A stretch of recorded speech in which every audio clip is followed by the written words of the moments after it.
In New York's mid-Hudson Valley, about 70 miles north of Manhattan, Muslims are being called to prayer. Lena, you have to get ready now, huh? Let me do your hair.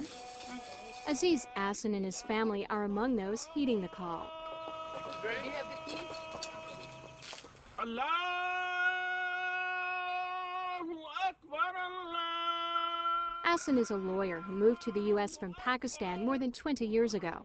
Now he's an American who was deeply and personally drawn into the events of 9/11. Asin was at the World Trade Center on that fateful morning. He stopped at the post office there to buy sheets of the special new Muslim stamp that had been issued earlier that month. A short time after he left, the planes hit, and he got caught in the deluge of debris. I was panicking, and I just wanted to touch my children and my wife and sort of die. It was that close, and it was like every breath was precious at that time. Hours later, he was finally able to make his way home. As a Muslim, I believe that it was God that saved me. The debris burned his cornea, and some particles remain embedded in his inner eyelid. Asin keeps his clothes from that day in a paper bag in his garage. You can see the shirt I was wearing. Wow, look at all of that. It's kind of full of debris and dirt. Just don't feel like washing them. I'm not going to wear them because they are 9/11 memories for me. Maybe somebody may benefit by putting it in a museum or some place where they might appreciate, that Muslims were affected by 9/11 as every other person. 9/11 was a turning point for not only me but for the whole Muslim community.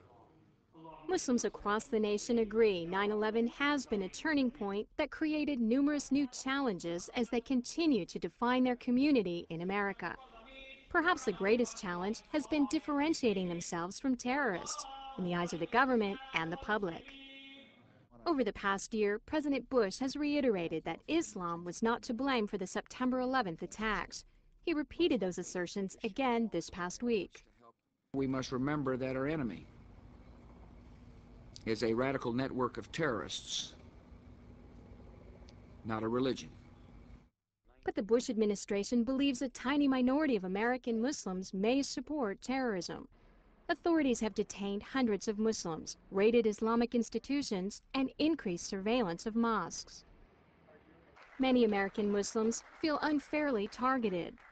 Anytime the United States government starts to identify and target our Muslim organizations, they can do so if they don't fear the retaliation and backlash of hundreds of thousands of Muslims in this country who will speak out.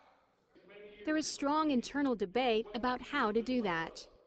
It's easy to be angry. It's more difficult to be wise about it. But to focus on confrontation and not on conflict resolution is to misunderstand the basic philosophy of Islam. It's a very difficult issue right now, and there's a lot of discussion about the strategy for standing up for civil liberties, for the rights of Muslims in this country without appearing to be sympathetic to violent people.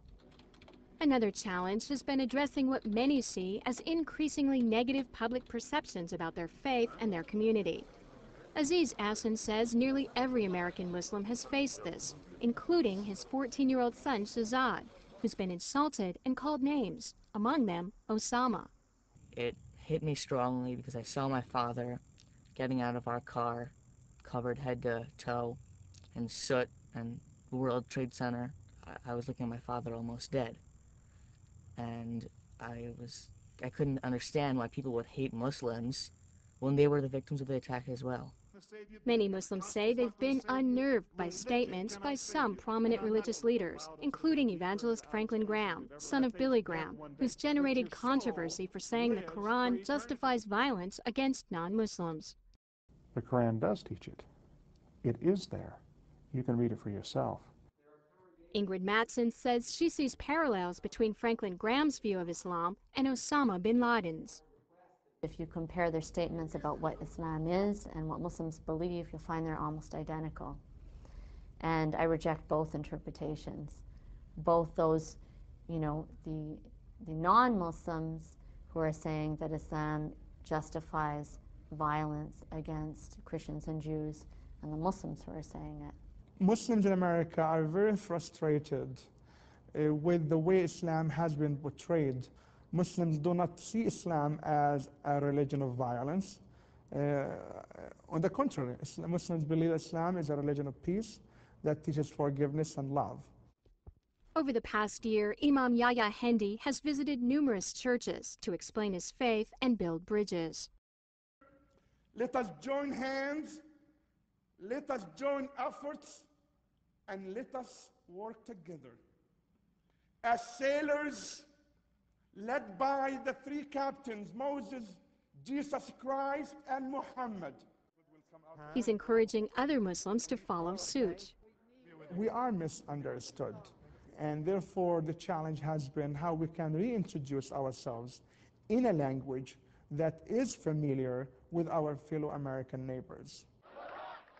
But Hendi and other leaders acknowledge that American Muslims need to do more to condemn extremist interpretations of their faith. What I would challenge on the screen here, moderate Muslims to speak up more than ever before. Even if they have been, we need to be more active. We also need to educate about Islam, our fellow Muslims, who might not understand what the religion is all about. Muslims have really needed to think about what they believe, what's the essential of their beliefs. Are they willing to stand up for them in the face of both Muslims who use violence in the name of Islam, and on the other hand, other people who are distorting our religion for their own reasons. At a recent meeting of the American Muslim Council, law professor Aziza Al-Hibri urged the community to focus less on foreign affairs and more on being good neighbors and wise, well-informed leaders. We have not been good Muslims, let's face it. And if we don't start with ourselves, and if we just blame the others, we're not going to go anywhere. Many say the current difficulties have helped the American Muslim community mature. Scholar Karen Armstrong urged Muslims to draw from their traditions to keep moving forward. The Prophet was always going forward. This is not a time to, as you know, to retreat in fear. It's a time to take the opportunity of a tragedy, of a struggle, of a horror, to grow. In upstate New York, Aziz Assen says since September 11th, he's felt a renewed sense of responsibility to his local Muslim community. He's been speaking about Islam and writing editorials for the local paper. He says the American Muslim community must become firmly rooted here for its own sake and, more importantly, for the sake of the next generation. Thank you. You're welcome. We are proud to be Muslims, we are proud to be Americans, and we are proud American Muslims. So we want our children to be proud. Assen may still carry traces of the World Trade Center in his eyes, but he says all American Muslims carry a piece of 9/11 in their hearts. He just wishes other Americans would believe it. Keep the flame going. I'm Kim Lawton in upstate New York.